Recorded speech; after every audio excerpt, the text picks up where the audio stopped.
Friends, অনেক কথা আজ আমার লাইভে আলোচনা হয়েছে। সুতরাং লাইভে আমার যে বন্ধুরা উপস্থিত ছিলেন তারা ব্যাপারটা পুরোটাই জানেন, কিন্তু আমার সাবস্ক্রাইবারের সংখ্যা দেখে এবং লাইভে যারা প্রেজেন্ট ছিলেন তাদের সংখ্যা দেখে আমার মনে হচ্ছে সব বন্ধুদের কাছে বোধহয় ইনফরমেশনটা পৌঁছয়নি। তাই আমি সামারাইজ করে একটা ছোট্ট ভিডিও, আর্জেন্ট ভিডিও আগে পোস্ট করছি, তারপরে শিডিউলড ভিডিওটা তারপরে আসবে। ঠিক আছে, তাহলে প্রথমে যা যা খবর রয়েছে, ইনফরমেশনগুলো, সেগুলো সামারাইজ করে আপনাদের বলছি। প্রথম কথা হচ্ছে, গুজবে কান দেবেন না। সেদিন ছড়ালো না ওরা, সোমবার বাচ্চা মায়ের কাছে চলে আসবে। ওরা ইচ্ছে করে গুজবগুলো ছড়াচ্ছে পাবলিকদের কাছে ব্যাপারটাকে লঘু করে দেওয়ার জন্য। ডিয়ার ফ্রেন্ডস, আপনাদের অনেকের জিজ্ঞাসা ছিল যে ইকোট অ্যাপে টিনার ব্যাপারটা কবে দেখা যাবে। দেখো, আমি বলেছিলাম আজকে দেখা যাবে। আজকে দেখুন গিয়ে টিনার ব্যাপারটা ইকোট অ্যাপে দেখা গেছে।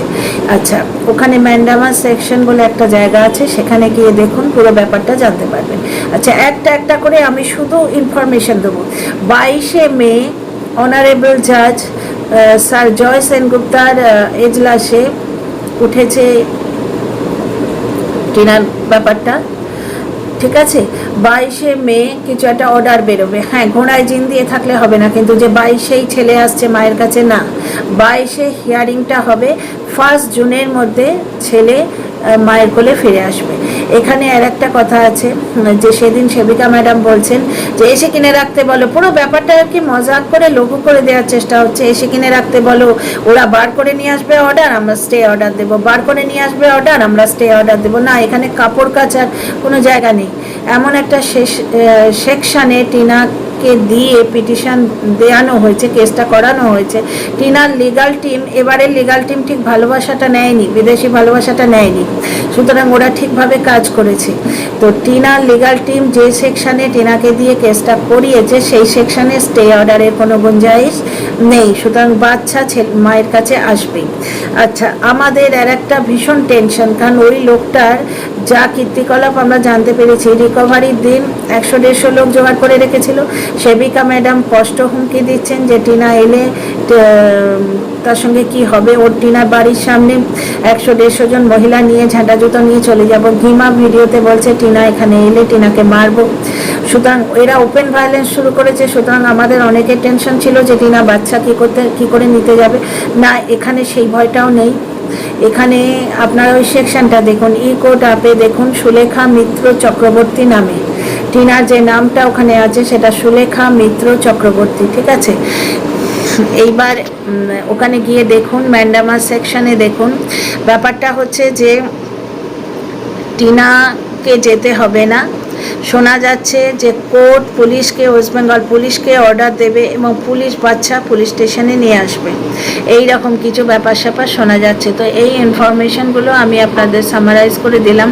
বাচ্চা মায়ের কাছে আসতে চলেছে খুব তাড়াতাড়ি। দাদাভাই বলেই দিলেন ব্যাপারটা। আর এসির ব্যাপারটা নিয়ে যারা এখনও মজা করার চেষ্টা করছে, ব্যাপারটা হচ্ছে রুল হচ্ছে মা খোরপোশ পাবে, বাচ্চাও খোরপোশ পাবে। সুতরাং মায়ের বাড়িতে যদি এসি না থাকে চিন্তা নেই, বাবা লাগিয়ে দেবে। চিন্তা করছো কেন? বাবা লাগিয়ে দেবে। আর সত্যিকারের বাচ্চাটা যারা ভালো চাও তাদের জন্য বলি, বাচ্চা মায়ের কাছে আসছে, এটা খুবই গুড নিউজ। এক তো বাচ্চা মায়ের কোলে আসছে, এর থেকে বেটার জায়গা পৃথিবীতে শিশুর জন্য হয় না। দ্বিতীয় কথা হচ্ছে, মায়ের কাছে এলে বাচ্চা কিচ্ছু হারাবে না। বাবাকেও দেখতে পাবে এবং দাদু ঠাকুমাকেও দেখতে পাবে, দাদু দিদা স্নেহ পাবে, মামা মামির স্নেহ পাবে এবং টিনার প্রত্যেকটা আত্মীয় স্বজনের স্নেহও পাবে। কিন্তু বাবার কাছে ছেলে থাকলেও সব হারাতো। বাবা মায়ের দিকটাকে পুরো বন্ধ করে দিতে চেয়েছিল। ঠিক আছে, তো এইটুকু ইনফরমেশন আপনাদের দেবার ছিল। আর সকালেই তো বলে দিয়েছি 24 তারিখে বসিরহাটে গিমা দালালের কেস আছে। এটা ইকোট অ্যাপে বেরিয়েছিল। সেই ইকোট অ্যাপের ইয়েটা আমি আপনাদের পড়ে শুনিয়েছি, ছোট্ট মতো যে পোর্শনটা ইকোট অ্যাপে দেখা যায় সেটা আমি কিন্তু আপনাদের পড়ে শুনিয়েছি।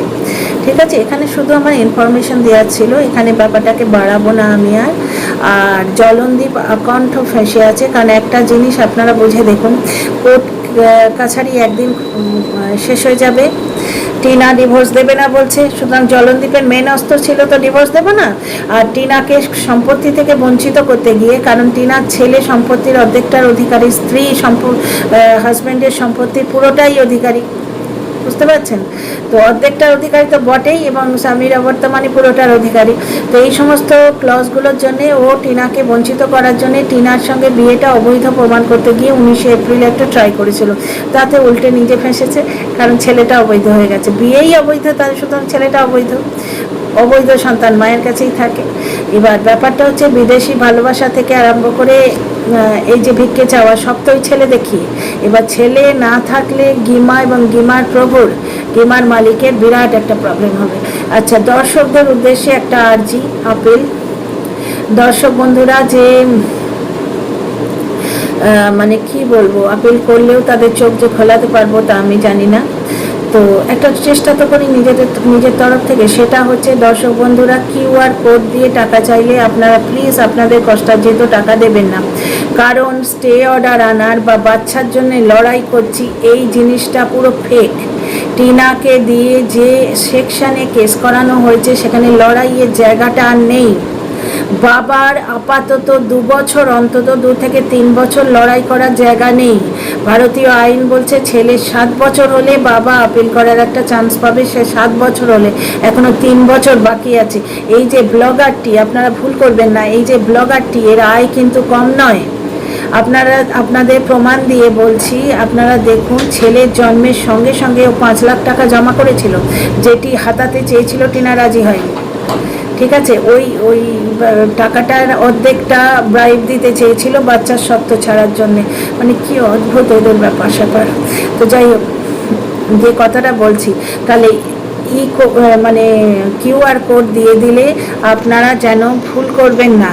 ছেলের জন্যে লড়তে হবে, পয়সা দাও, ব্যাপারটা তা নয়। ছেলের জন্য লড়ার জায়গা আপাতত নেই। ছেলে 7 বছর হয়ে গেলে তখন কিন্তু সে আপিল করতে পারে। আর দ্বিতীয় কথা, আপনাদের মনে প্রশ্ন ওঠে না কেন, ছেলের প্রতি অত মায়া যে বাপের, সে পয়সা জমিয়ে রাখে না কেন ভবিষ্যতের জন্য, যে ছেলের জন্য লড়তে হবে, ছেলেরকে স্কুলে ভর্তি করতে হবে, সে পয়সা জমিয়ে রাখে না কেন? সে কেন ফলস সিলিং লাগাতে যায়? সে কেন ফার্নিচার কিনতে যায়? সে কেন 3 লাখ টাকা দিয়ে বাইক কিনতে যায়? সে কেন গেট লাগায়? সে কেন বাড়িতে লাক্সারি করছে, নানা রকম জিনিস করছে, অথচ কোর্ট কেসের টাকা তার নেই কেন? ও ভিউয়ার্স, আপনাদের কাছে করবত নিবেদন, হাত জোড়ো করে নিবেদন, যে আপনারা নিজেদের ঠকাবার সুযোগ আর কাউকে দেবেন না। এইভাবে মানে কিউআর কোড দিয়ে যদি প্ল্যাটফর্মে মানে ইউটিউব প্ল্যাটফর্মে কেউ যদি এইভাবে ভিক্ষে করে মানে ইজি মানি ভিক্ষে করে এইভাবে ভিক মাইঙে সাকসেসফুল হয়, এটা খুব ব্যাড এক্সাম্পল। এইভাবে কত ব্লগার এবার শুরু করবে, আপনারা জাস্ট ভাবতেও পারছেন না। একবার ভেবে দেখুন তো, সেই লোকটা ফলস সিলিং লাগাচ্ছে, এই লাগাচ্ছে, সেই লাগাচ্ছে, নানা রকম ডিসটেম্পার কালার লাগাচ্ছে, বড় বড় গেট লাগাচ্ছে, ফার্নিচার কিনছে। সৌমালি দেয়া বাইকটা ফেরত দেয়নি, টিনার টাকা থেকে চুরি করে 3 লাখ টাকা দিয়ে বাইক কিনছে, কিন্তু কোর্ট কেস লড়ার জন্য তার টাকা নেই। সে কেমন বাবা? সে কেমন বাবা? এতগুলো ফলস কেস তাহলে কিসের দমেও করে রেখেছে? প্রচুর ফলস কেস যে ও করে রেখেছে, ও জানে না? আপনাদের কাছে হয়তো খবর নেই, সব কথা আপনাদের জানানো যাচ্ছে না, কিন্তু ও তো নিজে জানে। এই যে কালকে ব্যাগ উঠিয়ে দৌড়বে, এই দৌড়ানো তো শুরু হলো, এরকম কত দৌড়ানো ওকে দৌড়াতে হবে। তাহলে ও পয়সা বাঁচিয়ে রাখেনি কেন? আপনাদের মনে এই প্রশ্নগুলো আসে না? তো আপনাদের কাছে হাত জোড়ো করে নিবেদন, দয়া করে বোকা হবেন না। ওই কিউআর কোড দেখিয়ে যখন ভিক্ষে চাইবে টাকাটা দেবেন না, টাকা দেবেন না, আপনাদের কষ্টার্জিত মানি দেবেন না। আপনারা উল্টে প্রশ্ন করবেন যে এত লাক্সারি না করে, যখন কোর্ট কেস আছে, তুমি জানছো, তুমি নিজে 1000টা কেস করে রেখেছো, তোমার ওপর 1000টা কেস করা হয়েছে, এগুলো তুমি আমাদের ব্লগে বলেছো, তাহলে তুমি টাকা বাঁচিয়ে রাখোনি কেন? আপনারা প্রশ্ন করবেন। ভিউয়ার্সরা যদি নিজেদের এইভাবে বোকা বানাতে দেন, এটা কিন্তু একটা ট্রেন্ড হয়ে যাবে ইউটিউবে, এইভাবে এসে ভিক্ষে চাওয়া। ঠিক আছে, তাহলে অত্যন্ত একটা আর্জেন্ট ভিডিও, এটা আমি এক্ষুনি পোস্ট করছি। আচ্ছা, আর একটা কথা যেতে যেতে মনে পড়ে গেল, ঘোড়ায় জিন দিয়ে কেউ বসে থাকবেন না। 22শে মে শুধু হিয়ারিং, ওই দিন কিন্তু ছেলে আসছে না, তবে 22শে মে থেকে 1 জুনের মধ্যে ছেলে আসবে। ঠিক আছে, এইটুকু গ্যারেন্টি দিতে পারি। ছেলের খোরপোশ, টিনার খোরপোশ পাওয়ার স্কোপ আইনে আছে। টিনা যতদিন না সেকেন্ড ম্যারেজ করবে, ওর হাজব্যান্ড ওকে খোরপোশ দিতে বাধ্য।